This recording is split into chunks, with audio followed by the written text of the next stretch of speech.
So moving on. As I wanted to us to go over something very, one would have called very relatable to black people who sit down and debate like about football, and that is stats. Are they facts or are they crap? Like, I'm gonna let Uma make start. I go. Anthony, I make Chris start with this one. Yes, make Mr. Stats to know where it starts. Yes, people usually talk about stats and say, people usually use stats to channel an argument. Some people say, oh, stats are just stats to nowhere and just no matter. What is your view? Not real quick, but just, be concise on like why you think stats either matter or don't. I think stats does matter in the sense that if you are going to have a bigger conversation like in our forum like this to dig deep into an analysis of something as it relates to topic, it matters.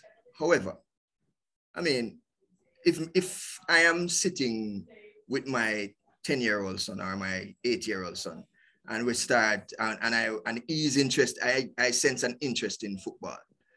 And I am going to talk to him about who is the best. All right?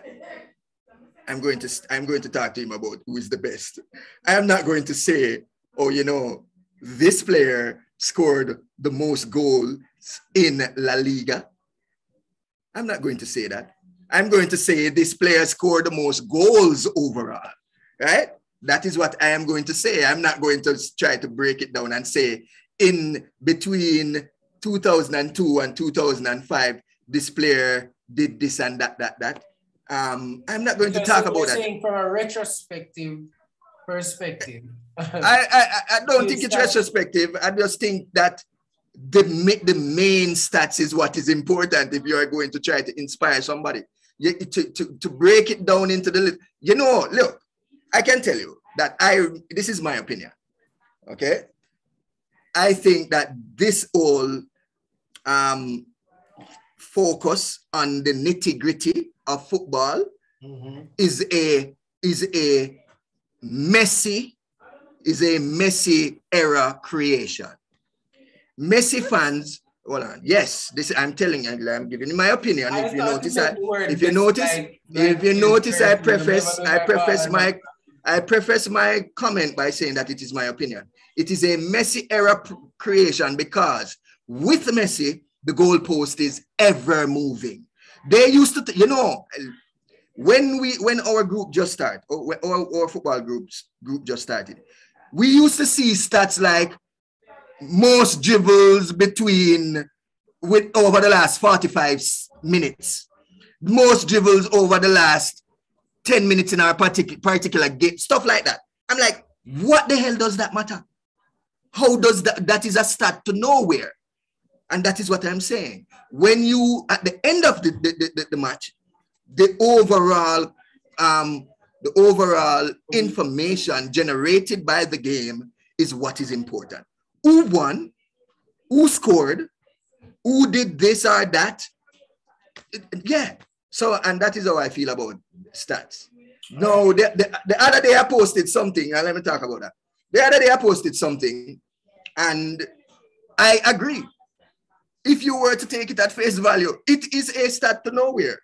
But that wasn't what I was saying. I was posting something because we were having a discussion about Messi and Ronaldo, who has been the best this season.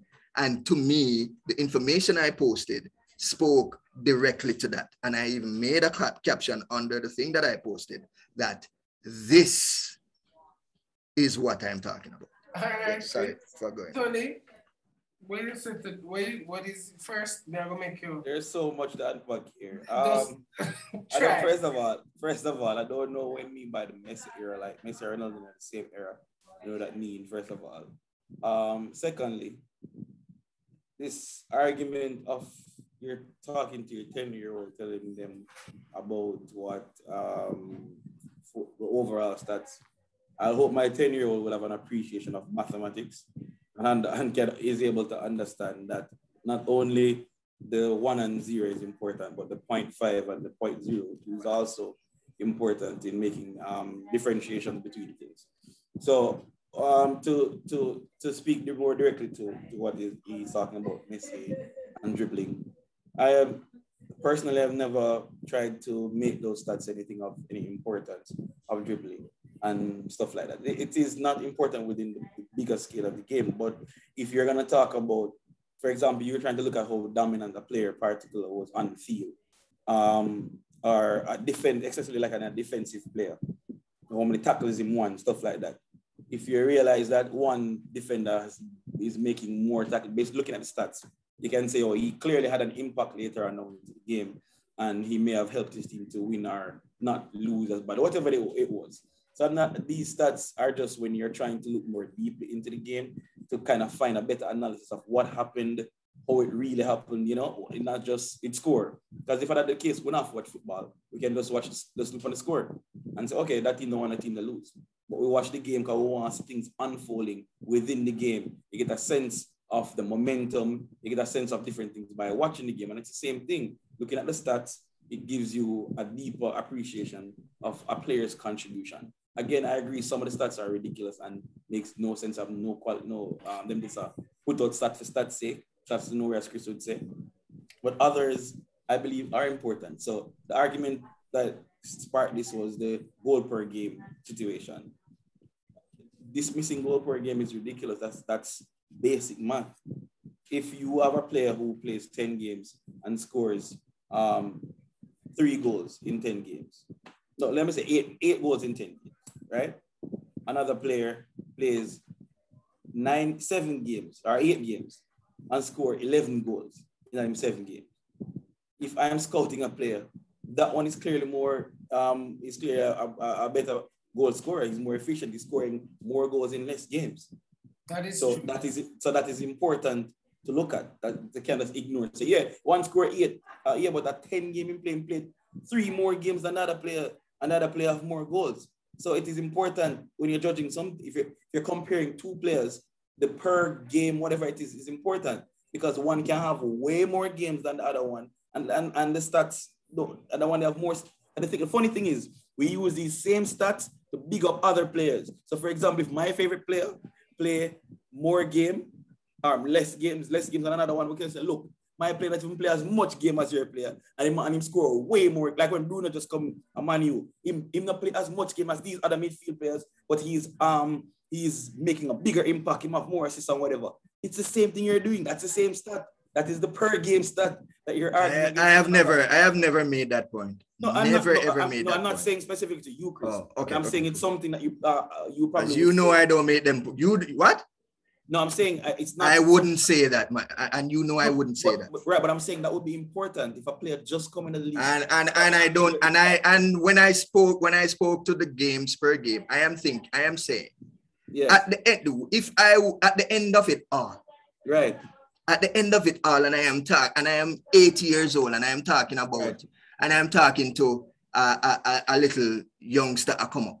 Mm-hmm. I am not going to talk about after Messi and Ronaldo don't play, finish them career, retire. I am not going to talk to any youngster about, Messi is better because him play less game and score more. I wouldn't be having that conversation. So the conversation I would be having, and this is, and you said, this little soliloquy about, you would hope that your son would have an appreciation for math. Look, we're not talking math here. We're talking sports. Sports is about inspiration. Sports is about inspiration, and you use the shortest route. It's like giving a speech. You use the shortest route with the most flourishing words to describe a situation. And so I am not going to be talking about any player I'm not going to be making a distinction that, him better because him score in, I would say, this man is dominant. Him score 807 goals. Right. Him score 807 goals, the most that any human being has ever scored as a footballer. And that is the inspiration right here. Right. And I'm going to ask a question to that is. All right. So let me ask the same question. Let's say, for argument's sake, Messi finishes with one more goal than Ronaldo.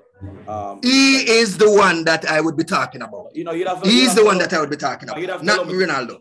No, man, you'd have to allow me to finish the point to get what I'm sorry.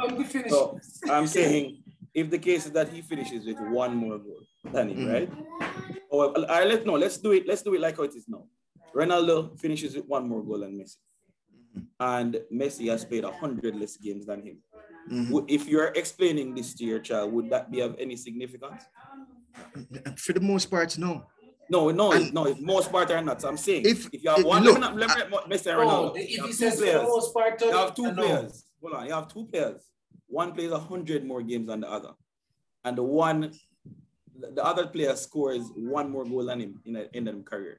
Would you say to your son, yo, this man is the leading goal scorer in history, and the person who is second to him, he is play 100 more games? He is. It's a fact. He is. It's a fact. Him have more goals. That doesn't make it. Hold on, just a second. Today, when the match was going on, and Cristiano Ronaldo scored his 807th goal, did you hear any commentator come and say Joseph BICAN's only play? In fact, Joseph BICAN played that much more games than Ronaldo, or vice versa. They didn't say that. You know what they said? What did they say? Ronaldo scored 807 goals. And it's done. The conversation done.